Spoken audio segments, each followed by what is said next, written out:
So life is at times quite a challenge. Teaching at times is quite a challenge.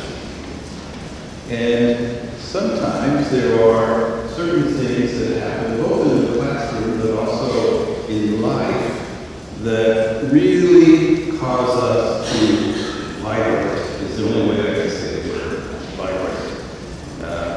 And for each of us to enter the Word of God, especially the Gospel of Matthew, chapter 15 today, is really a spiritual journey for us.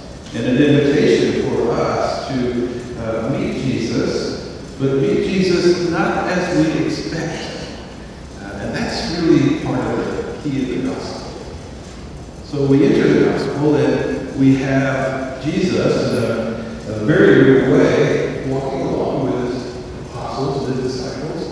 And there's a woman that cries out to him. And she is absolutely desperate. Now, the question then becomes for us at this moment to enter into the gospel truly is those moments when we have been in crisis, or we've had a family member in crisis, or we had one of our students in crisis. Because that's what was going on. She was in desperate crisis. And didn't have anybody else to turn to, really. I'm sure she had tried everything she could think of. And so she was yelling out to Jesus, "Help me, help me." And he didn't say a word. So for us, that's the first thing. So in prayer, when we yell out to the Lord, and we are greeted with what seems to be silence. That's the first spiritual question for us. So there, do we have the faith to still approach him? Do we have the faith to still go to him? And do we have the hope to really lay our lives in his hands? Now you notice the disciples were listening to this lady, literally probably screaming at them, "Please help me, please help me." And their answer was, "Send her away, send her away, send her away." How often do we feel that way, too, in moments of crisis, where there doesn't seem to be an answer, there doesn't seem to be much hope, there doesn't seem to be really anything that we can do after we have tried everything we could think of. Now place yourself in the classroom and that one student that drives you nuts. That's why I always encourage you to keep holy water on your face. And when that happens, hit yourself with holy water. So back to the gospel. She was so desperate that she would not be denied. And Jesus' response to her is quite a statement.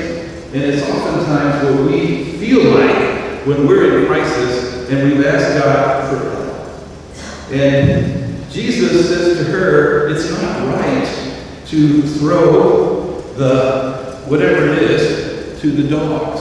The bread that is for the people, to the dogs. Now, but the translation of that is not what we translate it to. The translation in Greek is really lapdog. So he's actually having a moment here of drawing her in, because the lapdog, of course, is always on our laps. Where else? And the lapdog is the one that's probably loved the most in the family. The guys in the house can probably relate to that, especially that you're rated from 1 to 10, and you're number 10 once the lapdog is in the house.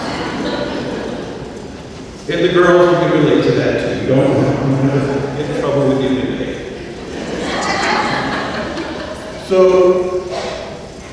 she could have taken that and said, "He doesn't want to help me, I'm out of here." But she was in such deep crisis, and Jesus was actually calling her into faith through that crisis. And she says to him, even the lapdogs eat the scraps from the table. Again, in our spiritual lives and prayer, how often have we found ourselves in that position? And especially in the classroom, or with some of our families. And Jesus turns to her and says, woman, great is your faith. Wow. Would that he would turn to us and say the same thing. Woman, man, great is your faith. Faith in the child you're teaching, faith in the family you're working with, and faith also in your own life to say, I believe. And Jesus, of course, says, let it be done as you wish. In that moment, the child was healed.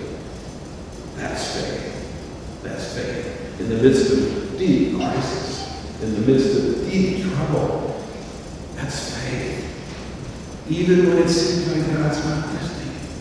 Even when it seems like there's no answer. And by the way, the world preaches that there's certain ways of doing this and that science can solve it, medicine can solve it, and yes, they can help. But in the end, we are reduced to, do we believe or do we not believe? Are we walking in hope in Jesus Christ? Or are we walking in hopelessness? Are we walking in his love, even in those difficult moments? Or are we finding ourselves really separated from him? That's really the invitation to us in this particular word, this particular Eucharist. That's why we gather in this cathedral together as a people, because each of us are called to the kind of faith that calls us into discipleship. All of us.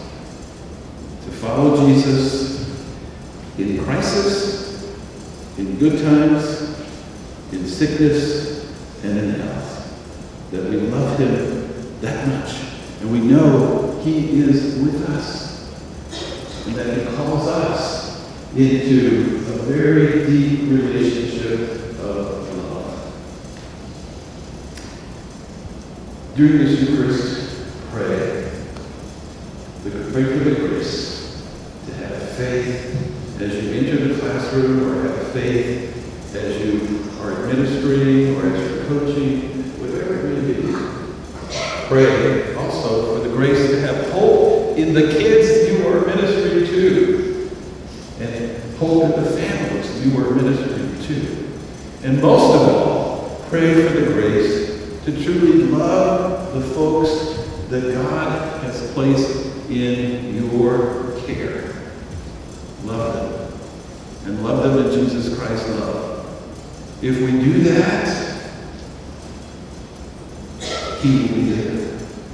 If we do that, he will say to us, I love you so much. And I want you to know that love through the folks that are in front of you. The Lord has brought into your classroom, or into your moment of coaching, into your moment of being an administrator. I'm offering the Mass for you. As an educator myself, I know what you are dealing with. I know